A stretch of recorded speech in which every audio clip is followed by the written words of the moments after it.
We go to one final division, the AFC East. The Buffalo Bills we start with here. Okay. They had only one player who was an all-decade team member, and that was their punter. Jeez. I would have Brian Moorman. You would have got me on that one. I would have been like, who? Who was it? Wow. Dang. This is not that impressive. I thought the Bills have been good here recently. Wow. Maybe you're right. Maybe it is the Josh Allen show. I guess it's Wait, could we have Josh Allen in here? Fred Jackson. I think I'm comfortable with that right off the bat. I think Kyle Williams, for the sake of this, is in there too. Kyle Williams was, a staple for them for a long, long time. And, one of those guys that even when they were bad there in the mid-2000s, you were like, damn, Kyle Williams, he's a handful, right? Wow. I think Brian Moorman probably has to be in there. After looking at this list, it's a little underwhelming in that department, overall. So Fred Jackson, Kyle Williams, Brian Moorman, right? And then it's like, I don't know where to go from there. Who would you put in between Matt Milano and Tre'Davious White? Gosh. If you had to pick one of those two. I feel like I'd want to go Matt Milano, but I'm not as big a Tre'Davious White fan as everybody else is in the world. Yeah. Marcell Dareus is the other one that, had a pretty incredible run there, right?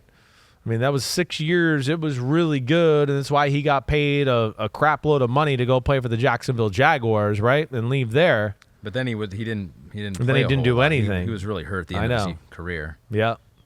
But we're counting the Buffalo years. That's true. You're right. You're right. So that's where Eric Moulds was really good. I think of Eric Moulds more along the lines of like late 90s being special. I know there's, some years there in 2000 and 2001 where he certainly could have been good too. Yeah, so here are the receiving stats in the 2000s. Eric Moulds was the leader with 6,100 yards, so not many, but that was 6 seasons, so averaging over 1,000 a season. Lee Evans, 7 years, under 6,000. 5.934 K. And then Stephon Diggs, 3 years, 4,100 yards. Like, this is where the Diggs conversation comes in, because I would just go, his stats aren't there, but Diggs is, to me, the best receiver to play for the Bills in the last 20 years. No disrespect to Eric Moulds, who was a hell of a player, but, Diggs is in that, again, like I always go back to, we view him as a top 5, top 3, top 4, whatever receiver in football. So they're special there, but only 3 years. That's where it's hard. But they're pretty thin. So if he's going to break in on any team, it looks like it might be the Buffalo Bills. Let me throw one more guy at you here that is just at least food for thought. Is Jordan Poyer, right? Yeah. Where would we see Jordan Poyer here? Because Jordan Poyer, I know he started in Cleveland, right? But he's had a good 6-year run here. And, last year wasn't his best, but the years before that were damn good. So he's a guy that I think about here. But, this is a tough one. Jordan Poyer, 6 years in Buffalo, Pro Bowl this past year, first-team All-Pro the year before that. I'm on board with that. I'm on board with Jordan Poyer. I over Micah Hyde, if you were to pit him against another safety. Micah Hyde's been there for how many years now? We talking like Micah Hyde? I feel like was a little less time. So 6 years for Micah too. Hyde. Shit. Yeah, just one Pro Bowl, second-team All-Pro 2 of those years though. It's close between those two. It is close.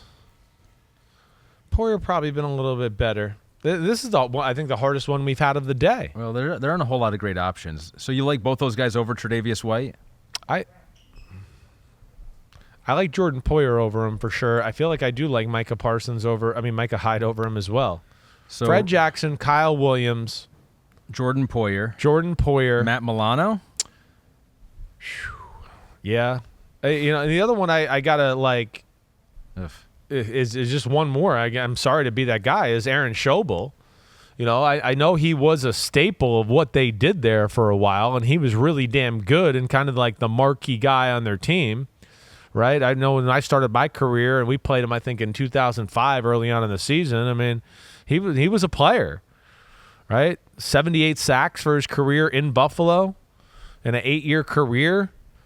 Again, the list is underwhelming, but I feel like that might classify him as being on here. Fred Jackson, Kyle Williams. I think Aaron Schobel probably deserves to go on. I think if we're going to be fair, we probably got to put Brian Moorman on. Yep, the punter. Yep. Okay. Is that, and then I think I would go Jordan Poyer. Okay, that's the 5. All right. Whew. Yeah, is right. Bad, man. I feel like that was stressful. My Lions had. So here's my bold prediction. Yeah. I'm sorry, a Bill is not going to win this competition. When it comes down to who is the player of the 20. I would agree with that. A Bill's not. It's a bold prediction, but I'm saying it's not going to happen. Right. Yo, thanks for watching, homies. It's the off season, but there's no off season for us here at Unbuttoned. Me, Ahmed Fareed, we're going to hit all the stories. So hit subscribe for us, okay? We got a ton coming up. My draft prospect rankings, my Simms top 40 quarterback countdown, and videos of me and NFL QBs playing catch and talking about their development and mechanics. Again, thanks for watching. Remember to subscribe. Peace out, homies. See you soon.